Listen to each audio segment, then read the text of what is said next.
सोच देश के सबसे अंतिम पंक्ति में खड़ा व्यक्ति उसके आपसे पहुंचने की होनी चाहिए, वो कैसे आगे बढ़े, ये भावना गांधी की थी। और हम भी चाहेंगे कि आईटी का प्रयोग जो है ये खाली कोई पहले भ्रम था, कोई पढ़े लिखे लोगों के काम की चीज है। जानकारी बहुत कम थी, अभी बहुत कम है गई।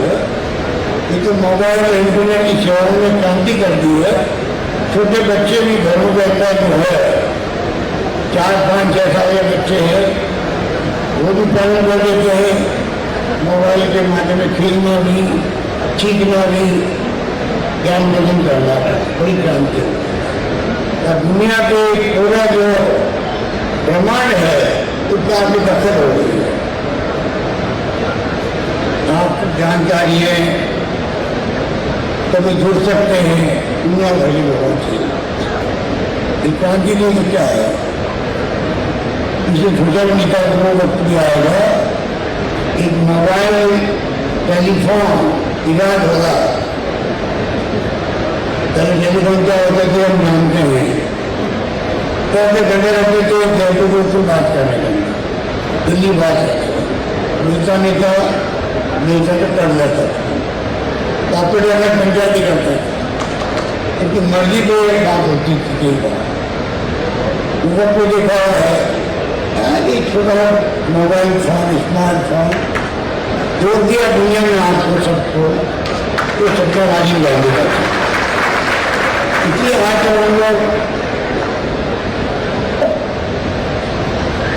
दीदी से देखते हैं यहाँ पर टेक्नोलॉजी स्टार्टअप, तो गर्व होता है कि हमारे प्रतिभाओं की कमी नहीं राजस्थान के अंदर। आपको देखा होगा एजुकेशन देखी होगी, बच्चों देखा होगा, तब मैंने देखा, मैं बहुत प्रभावित हुआ। तमाम साथियों को, उन कंपनियों को, नौजवानों को, छात्रों को, स्कूल के स्टार्टअप हो और चाहे मैंने प्रयोग किया हो, मैं समझता हूँ कि प्रतिभा जो है तो क्या छिपी हुई, तो खेलों में अगर प्रतिभा को तलाश की जा सकता है। इसीलिए हम लोग अभी 29 तारीख से ग्रामीण ओलंपिक करवा रहे हैं। 30 लाख लोगों ने रजिस्ट्रेशन करवा दिया उसके अंदर खेलने के लिए, एक कोई नहीं आता।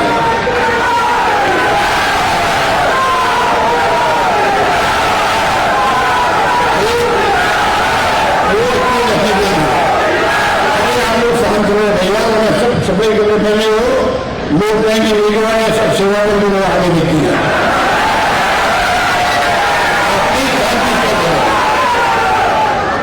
तो मैं कहना चाहूंगा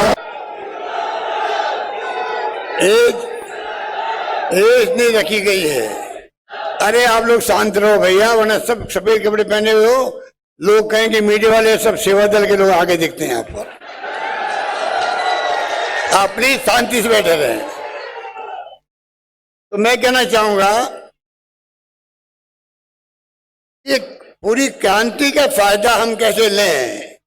एक तरफ तो इंटर्नशिप के लोग बैठे हैं यहाँ पे बच्चे, उनको बहुत बड़ी जिम्मेदारी दी गई है, जिसका बता दिया, आपको प्रेजेंटेशन बताया गया है, आप सब जानते हैं, ट्रेनिंग आपकी हो चुकी है। आप पूरे गरीब का भला कर दोगे, गांव के परिवार का भला करोगे, जिनके लिए आपको जिम्मेदारी सौंपी गई है। ये कोई कम बात नहीं है, ये खाली आपको कोई सर्विस नहीं दी गई है। आप एक प्रकार से सोशल वर्कर की तरह भी हैं, एक्टिविस्ट की तरह भी हैं। आपकी जिंदगी में जो आपके अनुभव होंगे, मैं दावे के साथ कह सकता हूं, आपकी वो पूंजी के रूप में आपके साथ चलेंगे जीवन भर। मैं खुद जब बचपन में घूमता था अकाल सूखे के अंदर, अकाल सूखा पड़ता ही रहता था राजस्थान के अंदर, मजदूरी की लोग मांग करते थे, पीने के पानी की मानवों को भी, मनुष्यों को और पशुओं की जरूरत होती थी, चारे का प्रबंध अलग करना पड़ता था। तो गांव गांव घूमते थे, उससे हमें सीखने को मिला। जो मैंने सीखा गांव गांव में जाकर के, घर घर जाकर के पूछ पूछ के क्या तकलीफ आपको है, हम आपके सुख दुख में साथी बनने आए हैं, वही भावना आप सब में होनी चाहिए। आप प्रत्येक ग्रामवासी को बताएं हम आपके सुख दुख के साथी हैं, इसलिए हम आपके यहाँ आए हैं। ये भावना आपकी होनी चाहिए। अनिल अग्रवाल जी को आज जो बुलाया गया है वो इसीलिए आपके सामने बुलाया गया था। उन्होंने खुद ने अपने मुंह से भी कहा, बचपन में वो चौमू और रिंगस में यहाँ पढ़ते थे, यहाँ रहते थे। आप सोच सकते हैं चौमू और रिंगस का व्यक्ति तो कहते हैं ना तो सड़कें थी, ना बाथरूम थे और ना घड़ी थी। रेलगाड़ी आती तो मालूम पड़ता कितना टाइम हो गया है। वहां से उठ करके आज ये लंदन में रहते हैं और देश के अंदर जो उन्होंने कंट्रीब्यूट किया है उसको हम भूल नहीं सकते। और बाड़मेर के अंदर आप कल्पना कीजिए, कंट्री का 20% तेल निकलता है, वो हमारे प्रदेश के अंदर बाड़मेर में निकलता है 20%। आज वहाँ रिफाइनरी लग रही है और इनकी कंपनी जो है वहाँ गैस की खोज कर रही है। उम्मीद करते हैं कि थोड़ी बहुत गैस मिली है, आगे और कामयाब होगी इनकी कंपनी। इनका सपना है कि मैं किस प्रकार से राजस्थान में खनिज संपदा के भंडार भरे पड़े हैं पूरे प्रदेश के अंदर। कि बार बार जबकि आते हैं जयपुर तो कहते हैं राजस्थान वो राज्य है जहाँ खनिज संपदा इतनी ज़्यादा है। सोना, चांदी, पोटेशियम तो दुनिया में, हमारे यहाँ बीकानेर हनुमानगढ़ में है, दुनिया में 2-3 जगह ही अभी बता रहे थे। सब कुछ यहाँ पर है, टैलेंट यहाँ पर है। तो टैलेंट को तराशने की आवश्यकता है, जिसका काम हम शिक्षा के माध्यम से, आईटी के माध्यम से करना चाहते हैं। इसलिए आज संस्थाएं जो राजस्थान में हैं वो राजस्थान पहले वाला राजस्थान नहीं रहा है। आज यहाँ पे आईआईटी है, आईआईएम है, ट्रिपल आईटी है, एम्स आ गया जोधपुर के अंदर, निफ्ट आ गई संस्थान, आयुर्वेद यूनिवर्सिटी यहाँ पर है, लॉ यूनिवर्सिटी यहाँ पर है। 20 साल पहले जब मैं ये मना था, 22 साल पहले, तो खाली 6 विश्वविद्यालय थे और 80 विश्वविद्यालय राजस्थान के अंदर, 80 विश्वविद्यालय। और हर जिले में पहले हम लोग देखते थे जयपुर, उदयपुर, जोधपुर में मेडिकल कॉलेजेस हैं, अजमेर में 4 कॉलेज थी मेरे ख्याल से। आज राजस्थान के 33 में से 30 जिले में मेडिकल कॉलेज खुलने जा रही है। आप कल्पना कर सकते हैं कितने बड़ा ये बढ़ रही चिकित्सा के अंदर। शिक्षा का जाल बिछ गया। यहाँ पे कॉलेजेस तो हमने 75 वर्ष में कॉलेज खोली 250, और मैंने अभी 4 साल में खोल दिए 211 कॉलेज खोल दिए 4 साल के अंदर। 91 कॉलेजेस, 94 कॉलेजेस गर्ल्स की है। और हमने ये भी कह दिया है कि जहाँ गर्ल्स 500 लड़कियां पढ़ेगी गांव में, कस्बे में, वहाँ नई कॉलेज खोल दी जाएगी लड़कियों के लिए। ये हमने फैसला किया है। और शायद आपको मालूम होगा यहाँ गर्ल्स बहुत कम बैठी हुई है वैसे तो, परंतु लड़कियां जो है उनकी पढ़ने वालों की संख्या लड़कियों की लड़कों से ज़्यादा हो गई राजस्थान के अंदर। वो वक्त भी आज राजस्थान में आ चुका है। आप सोच सकते हो कि जो सरकार की सोच है वो यही है, राजस्थान के नौजवानों को रोजगार मिले। नौकरियां लगाई हमने, 1,20,000 के लगभग लग चुकी है। 1,20,000 उस वक्त कम से कम उनको विश्वास रहे, बहुत बड़ी बात। और उसी स्कीम में हमने 5 लाख का बीमा कर दिया एक्सीडेंट का भी। तो एक्सीडेंट में मर जाता बेचारा, एक्सीडेंट का मतलब खाली रोड एक्सीडेंट नहीं है, अगर डूब गया पानी में और कोई हादसा हो गया। अभी बरसात में कई लोग डूब गए थे, सबके घरों में 5-5 लाख रुपए पहुंच गए। ये स्कीम है शानदार। इसलिए मैं कहना चाहूँगा कि आप लोग दिमाग में रखें, इस प्रकार से आपको इन्वॉल्व होना है, काम करना है। और आपका जो अभी टाइम होगा ये आपके लिए, मैं रिपीट करूँगा, ये जो आप ईमानदारी से काम करेंगे, समर्पित होकर काम करेंगे, प्रतिबद्ध होकर काम करेंगे, निष्ठा के साथ काम करेंगे तो आपको इतने अनुभव मिलेंगे गांव वालों से, आप कल्पना नहीं कर सकते। वो अनुभव आपकी जिंदगी में, आप कहीं जाओगे, चाहे आप राजनीति में आओ, चाहे आप उद्योग लगाओ, नौकरी करो, कहीं जाओगे तो आपके ये अनुभव, गांव वाला अभी सेवा कर रहे हो आप लोग, वो आपके हमेशा आपके लिए अनुभव का काम करेगा, आपको रास्ता दिखाएगा, सही मार्ग दिखाएगा, मैं कह सकता हूं। इसलिए मैं कहना चाहूंगा जो फैसले हमने किए हैं वो फैसले लाजवाब है, दूरगामी परिणाम देने वाले हैं। निखिल डे जी ने कल यहाँ पर परिचय करवा सब तबकों से, चाहे किसान हो, चाहे वो मजदूर हो, चाहे रेवड़ी वाला हो, ठेले वाला हो, निष्ठजन हो। ये आईटी का प्रयोग इतना शानदार रहा अभी कोरोना के अंदर। मैंने 500 से अधिक वीसी किए, 500 से अधिक मैंने वीडियो कॉन्फ्रेंसिंग करी है।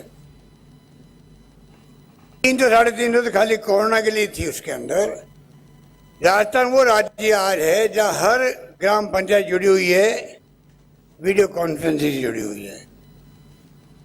और वो ऐसी बात होती है जब हम सामने बैठ के बात कर रहे हैं। हमने वार्ड पंचों से सरपंचों तक से बात करी, सबको इन्वॉल्व किया। आपको मालूम है राजस्थान वो राज्य रहा कोरोना के प्रबंधन में नंबर 1 था देश के अंदर, सब जानते थे बात को। दुनिया के अंदर नाम हुआ भीलवाड़ा मॉडल का। जब कोरोना आई था तो जिस प्रकार से मॉडल तैयार किया हम लोगों ने, और जिस प्रकार से कोरोना के अंदर व्यवस्था हुई है, दवाइयाँ फ्री 40-40 हज़ार के इंजेक्शन फ्री दिए हम लोगों ने, अरे कहीं नहीं हुआ। दवाइयाँ जरूरत पड़ती थी चार्टर प्लेन से मंगाते थे बॉम्बे से, एक दिन में डिले नहीं होना चाहिए। ऑक्सीजन के लोग मारे गए ऑक्सीजन के अभाव में पूरे देश भर के अंदर। राजस्थान में हमने ऑक्सीजन के अभाव में किसी को नहीं मरने दिया। शानदार तरीके से काम आप सबका आशीर्वाद से हुआ। और तो और मैंने कहा कोई भूखा नहीं सोना चाहिए। मुझे कहते गर्व है, हमने पॉलिटिकल पार्टी को बुलाया, सबको बातचीत करी, उनको इन्वॉल्व किया, कार्यकर्ताओं को, धर्म गुरुओं को किया, एनजीओ को किया, एक्टिविस्ट को किया। और हमारे राजस्थान के संस्कार भी है आम लोगों के अंदर भी। मुसीबत के वक्त में, अकाल में, सूखे में, चाहे गाय की सेवा भी क्यों नहीं करनी पड़े, पर हमारे लोग संस्कारवान है। राजस्थान की अच्छी परंपराएं हैं, अच्छी संस्कृति है। सबने मिलकर के एक दूसरे की मदद करी, क्योंकि लॉकडाउन में लोग घरों में बंद थे और डर भी था, पता नहीं मेरे को खुद को कोरोना नहीं हो जाए। तब भी चाहे पुलिस कांस्टेबल भी क्यों नहीं हो, हर सरकारी कर्मचारी ने, हर वर्ग ने, मैं समझता हूँ एक दूसरे की इमदाद करी। डॉक्टरों ने, नर्सेज ने तो करी थी जान हथेली पे रख के, कि डॉक्टर नर्सेज की जान भी चली गई है, पर कोरोना का मुकाबला ने बहुत शानदार तरीके से राजस्थान में किया। पर मैं जो कहना चाहता हूँ आपको, उस वक्त भी मेरे सामने एक चिंता थी। लॉकडाउन में लोग बंद हो गए हैं तो ठेले वाले, रेहड़ी पटरी वाले बैठते हैं, उनकी तो बंद हो गई ठेले वालों की। वो ठेले क्या चलाएंगे, बंद ठेले तो क्या खाएंगे वो लोग। कई लोग तो आप जानते हो लाभार्थी भी होते, सो जाते हैं कहीं पे भी, कई तकलीफ वाले होते हैं। हमने सर्वे करवाया सबका, और सर्वे कराने के बाद में आईटी के माध्यम से हमने, अभी जो कि लड़ो जी कह रहे थे आपको, डीबीटी करिए, डायरेक्ट बेनिफिट किया उनको बैंकों के माध्यम से।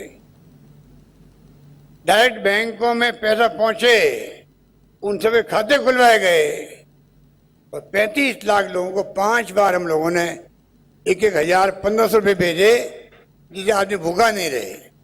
तो एक प्रयोग किया वो भी। इस प्रकार से हम लोगों ने कोरोना काल के अंदर भी, चाहे वीडियो कॉन्फ्रेंसिंग से गवर्नेंस की हो, या गरीबों की इमदाद करी हो। इस प्रकार ये आईटी जो है, हम लोग गरीब को बिंदु मान करके, वो किसान है, मजदूर है, कोई वर्ग का है, कैसे उनको हम फायदा पहुंचाएं, इस दिशा में काम बढ़ रहा है। और जितना प्रयोग हो रहा है राजस्थान के अंदर, हमारे यहाँ कोई कमी नहीं है। भामाशाह केंद्र पिछली गवर्नमेंट के बना, हालांकि अच्छा बना है, हम उसका उपयोग भी करें। डाटा सेंटर बना, उसका हम उपयोग कर रहे हैं। हम उनकी तरह नहीं है जो सरकार बदल दे काम बंद कर दे।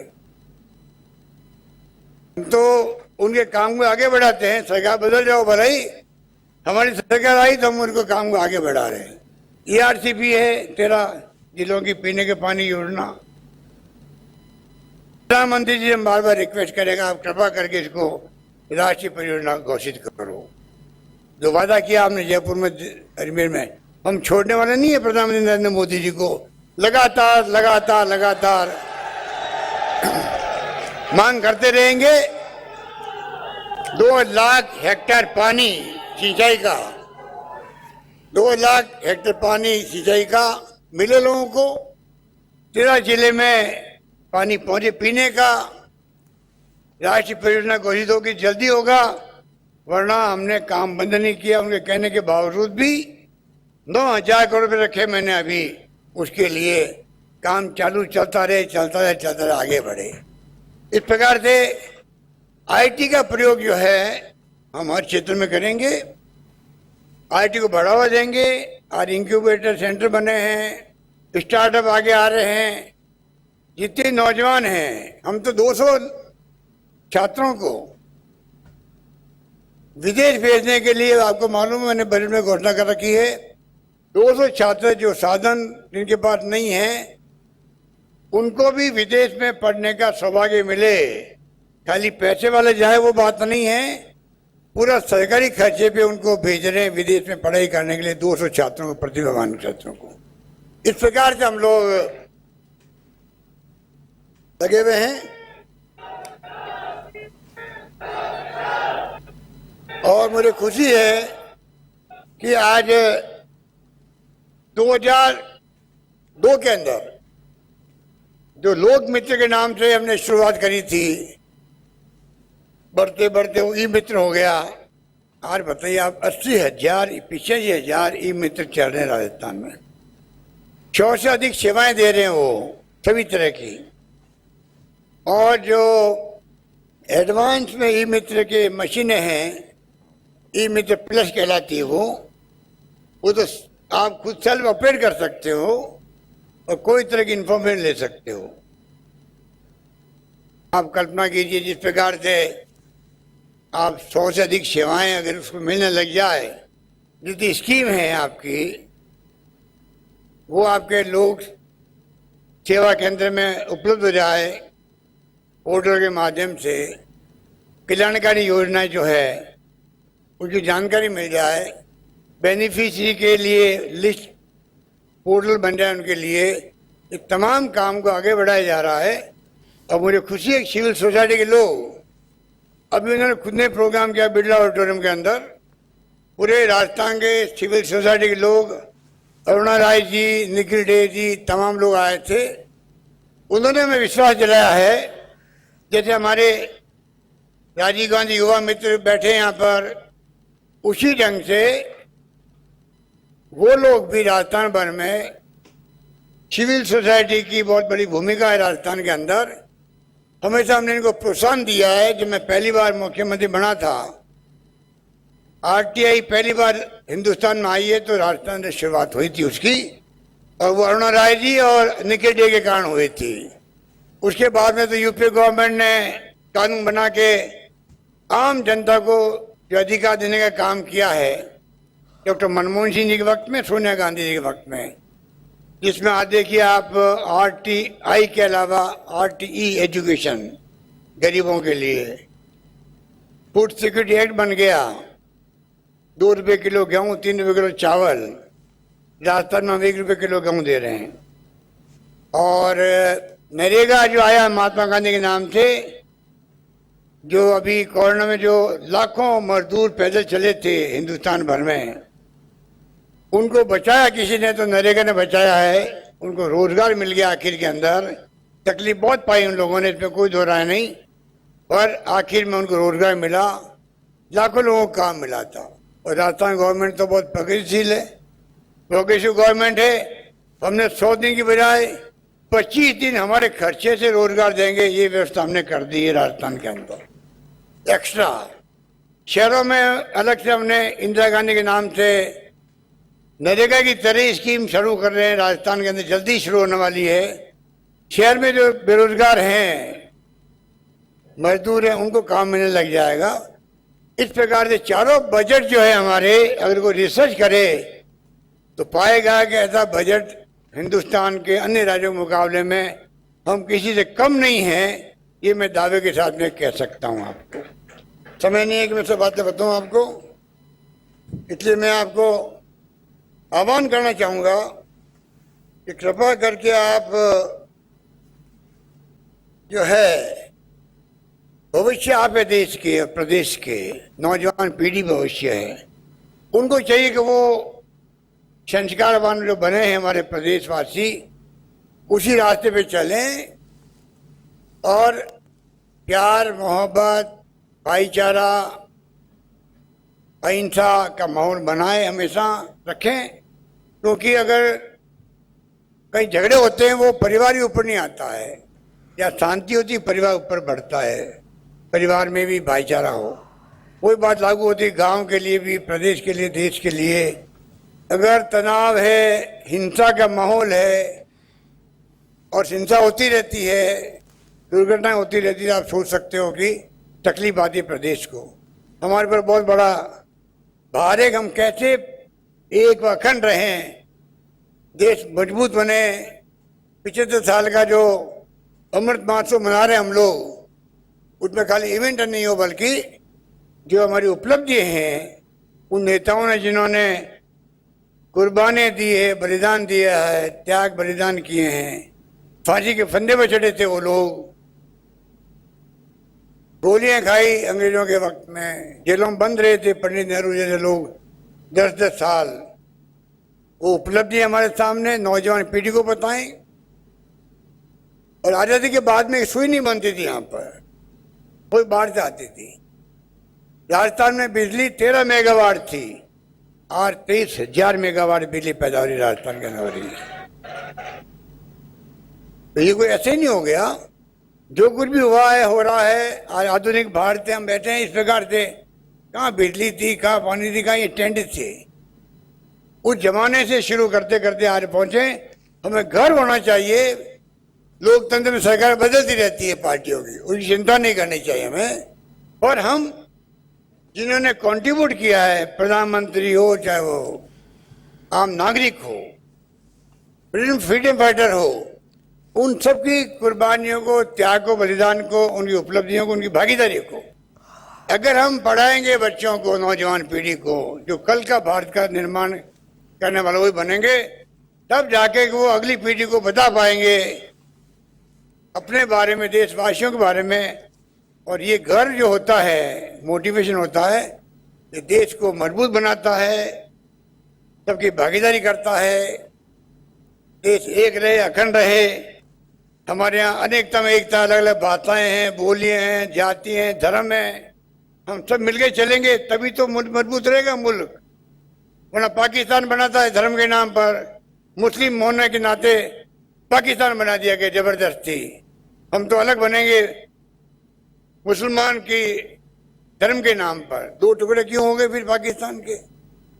अगर धर्म के नाम पे मुल्क बनते हैं, हिंदू धर्म के नाम पे मुल्क बनाने की बातें की जा रही है, अगर धर्म के नाम पे मुल्क बन सकते होते तो पाकिस्तान के दो टुकड़े क्यों होते? कोई जवाब है किसी के पास में? इंदिरा गांधी के जमाने के अंदर बांग्लादेश अलग बन गया, भाषा के नाम पे अलग बन गया। वहां उर्दू बोलते हैं, पाकिस्तान में नहीं बोलते हैं। हमारे यहाँ तो तमिल, तेलुगु, मलयालम, बंगाली, गुजराती, पंजाबी, मराठी, कितनी बोली है, समझ में आती नहीं लिखा हुआ क्या है। इतने बड़े मुल्क को आप एक वखंड रखोगे। 75 साल में ही भूमिका अदा करी है। इंदिरा गांधी की जान चली गई तो इंदिरा गांधी ने खालिस्तान नहीं बनने दिया, देश को देश नाबूद कर दिया। बहन सिंह जी ने आतंकवादियों को खत्म कर दिया, उनको बम से उड़ा दिया गया। राजीव गांधी शहीद हो गए। ये वो मुल्क है, उसमें में गर्व होना चाहिए अमृत महोत्सव के अवसर पर। अगर हम उनको भूल जाएंगे राजनीति करने के लिए, तो मैं समझता हूं कि अमृत महोत्सव में जो फायदा मिलना चाहिए, दुनिया के मुल्कों में चर्चा होनी चाहिए। हिंदुस्तान मुल्क अपना अमृत महोत्सव मना रहा है, ये चर्चा वहां तक होनी चाहिए। और जैसे जब होगी जब हम, जो हमारा इतिहास है शानदार, स्वर्णिम अक्षरों में लिखा हुआ है, आजादी के पहले का, आजादी के बाद का, चाहे विकास का हो चाहे गुलामी की जंजीरों से मुक्त करने का हो, वो जब बताएंगे वर्तमान पीढ़ी को, तब जाके वर्तमान पीढ़ी आने वाले वक्त के अंदर अगली पीढ़ियों को सही रास्ता दिखा पाएगी, उसके काबिल बन पाएगी। यही बात कहता हुआ मैं आप सबको बहुत बहुत मुबारकबाद देता हूं, जिनको सम्मान मिला है उनको भी, जिन्होंने काम किया इन पूरे कार्यक्रमों में भागीदारी निभाई, पूरे डिपार्टमेंट को, आईटी डिपार्टमेंट को भी, और आप सबको भी, प्लानिंग डिपार्टमेंट को भी, जो हमारे युवा इंटर्नशिप बने हैं, आप सबके उज्जवल भविष्य की कामना करता हुआ अपनी बात समाप्त करता हूं। धन्यवाद। जय हिंद। धन्यवाद।